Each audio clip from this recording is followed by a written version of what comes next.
شوفها فهمتوا تهرس راه ما بقاش انت مرة كيفاش شفتو الحلقه اللي فاتت هضرنا على البرودكت بيج، حاول تشوفها عاد كمل الفيديو. ازيدي طلقتي الاتس، جاوك الليدز، مبروك عليك، ولكن مازال ما ساليتيش.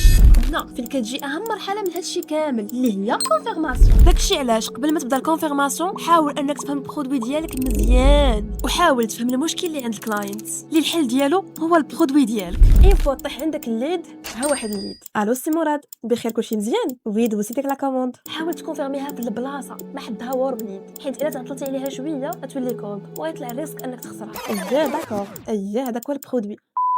اخر حاجه حاول تبوزيسيوني البرودوي ديالك على انه لا ميور سوليوشن، وكنركز على السوليوشن باش الكليون ديالك يحل المشكل ديالو. الكونفيرماسيون هي اهم مرحله في البروسيس كامل، الا كانت ناجحه غادي يكون البروسيس كامل ناجح، والا كانت فاشله غادي يكون البروسيس فاشل. وانت كسيلر خلي لي في كومونتير شنو هما الحاجات اللي كتركز عليهم في الكونفيرماسيون، واحسن كومونتير غادي تجاوب عليه في فيديو.